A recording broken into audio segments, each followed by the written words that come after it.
C'est un enjeu essentiel ici pour l'avant-dernier match de l'immense carrière de Patrice Canaillé, le dernier sur les antennes de beIN Sport. Pour Montpellier, c'est simple, c'est la dernière chance, l'ultime opportunité pour tenter d'inverser la tendance favorable aux Nantais et recommencer à penser à une place qualificative en Ligue des Champions. Pour les Nantais, l'enjeu est encore plus simple. Un match nul suffit. Une victoire ferait le bonheur assurément des Nantais et viendrait mettre la pression sur les Parisiens pour une quête, elle, encore plus ultime, celle du titre. Gagner, vous avez compris, mesdames, messieurs, c'est l'enjeu essentiel de cette journée pour les deux équipes. Xavier, ça peut paraître étonnant, alors moins qu'il y ait un souci physique pour Ivan Pešić. Ce qui ne semble pas être le cas parce qu'après 6 minutes, un arrêt pour Ivan Pešić sur un tir de l'aile. Il va avoir l'occasion. Biosca. Oh, superbe, exceptionnel ce geste de Lucas Pelas. Arrêt et des relances de Rémi Desbonnets, notamment. Briller avec cette supériorité numérique, l'opportunité. Jérémy Toto, là aussi l'équilibre parfait. Engagement rapide, la tentative, mais ça ne fera pas les différences. Les Montpelliérains évoluent en infériorité numérique, vous le voyez. Parce que là, cette passe est tout sauf un cadeau. Regardez ça, il est pris, il fait l'effort, il lâche le ballon à la limite. Oui. Alors, oui, on n'a pas dit quel côté, mais à la limite. Bien sûr, à la limite. Regardez les voilà, 21 premières minutes. Ce ne sera pas simple, jusqu'au bout. Les espaces, ils veulent jouer le coup avant la fin des 10 secondes avec Théo Avalanche de Mouche qui s'ouvre l'angle et qui rabasse le ballon, mais avec trop de rebonds. Montpellier à sa main, à l'essence. Les Montpelliérains, c'est maintenant que les choses vont démarrer. Il tire rapidement. Super Brian Monté. Il reste encore du temps pour les Nantais. Attention à ne pas se voir siffler un jet de 7 mètres en défendant en zone. Non. Ah mais vraiment. Non, mais ça ne sera pas le cas. On en reste là, 16-14 en faveur du MHB, plus 2. Après une première période à rebondissement. Très disputé. Mais on s'en doutait un petit peu cette première période. Les Nantais avec le meilleur départ et puis il y a eu... Simple peut sauver d'innombrables vies sous les yeux de Ahmed Echam dont nous a parlé Xavier tout à l'heure. Nantes va avoir l'opportunité de donner le coup d'envoi de la seconde période. Pour l'instant, l'énorme opération de la soirée est à Saint-Raphaël et elle est réalisée par Créteil, François-Xavier, qui est peut-être en train de se sauver. Le coup d'envoi de la seconde période avec l'ambition pour les Nantais de renverser une partie qui leur a finalement échappé après les 15 premières minutes. Avec les mêmes hommes qu'au début de la rencontre, Emric Min, Thibaut Brier et Jorge Maqueda. Brier face à Conan qui a été une nouvelle fois excellent dans son rôle défensif. Ça non plus, là sur ses premiers instants, on ne le retrouve pas cet Emric Min flamboyant. Quel travail réalisé par Karl Conan. Quel boulot. Et attention. Il ne s'est rien passé. Et Valentin Porte, voilà, Valentin Porte qui va essayer. Oui, mais alors il ne s'est rien passé. J'aimerais bien voir l'intervention sur le visage de Karl Conan, de Maqueda. Dans ce sens-là. 2 minutes pour Karl Conan. En infériorité numérique, Greg Grosjean préfère l'option Biosca. Ça c'est bien remis. Et l'arrêt superbe en étoile de Rémi Desbonnets. Nouvelle performance de choix du gardien de l'équipe de France. La meilleure défense de France, bon, c'est Nantes, et notamment à l'extérieur. Nantes, c'est une équipe qui prend jamais plus de 30 buts à l'extérieur depuis le début de la saison.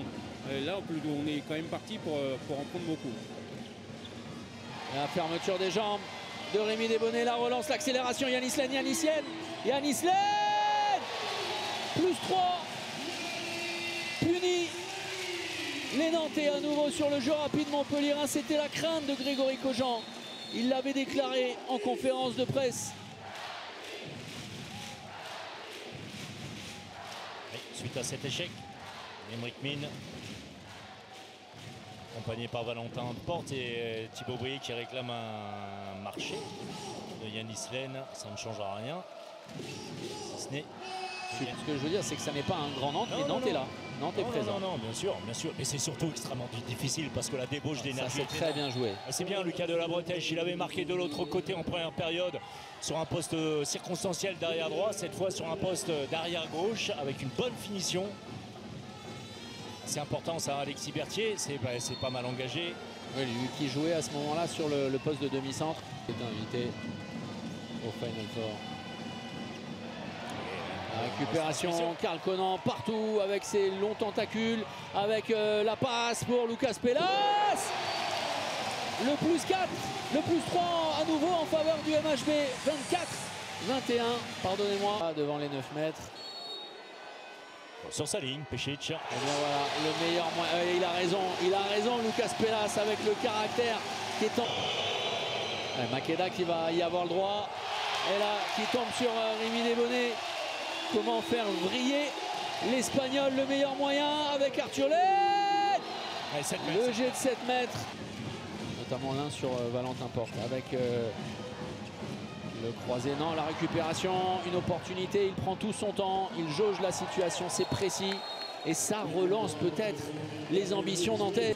Et attention, hein, parce que Saran est en train de complètement lâcher. Aymeric Min qui est presque surpris. Le passé va.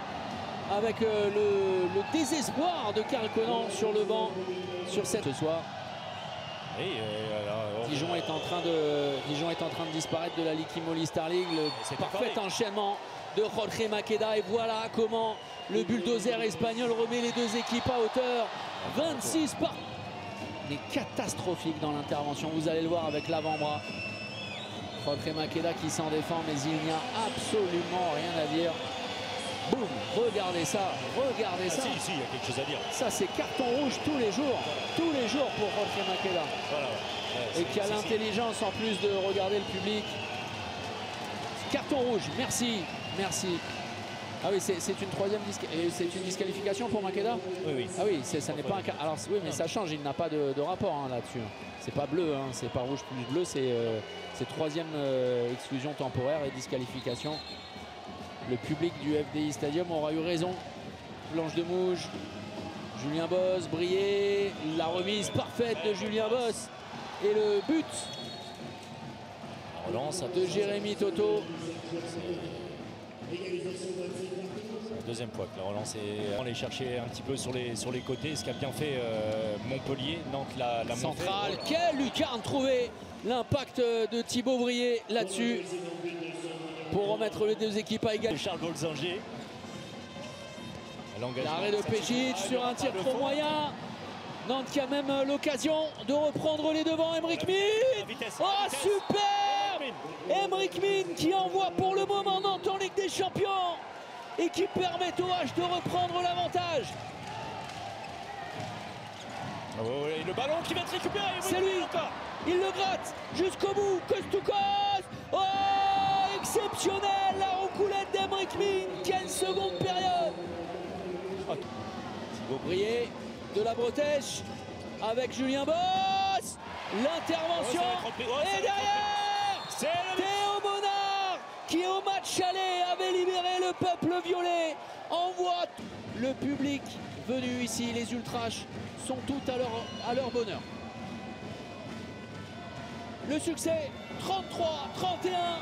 Nantes est en Ligue des Champions. Et Nantes revient à un point du Paris Saint-Germain.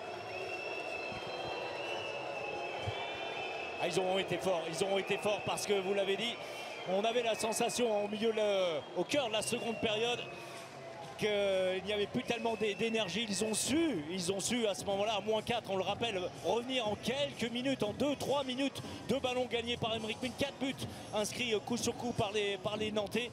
Et puis en restant à un niveau, quand il a fallu piquer, ils ont su piquer. Ça a fait très mal, c'est allé vite à la nantaise. Bravo, grande prestation dans un grand match. On voit la libération pour ces joueurs qui ont donné des deux côtés, rien à dire. Énormément d'énergie.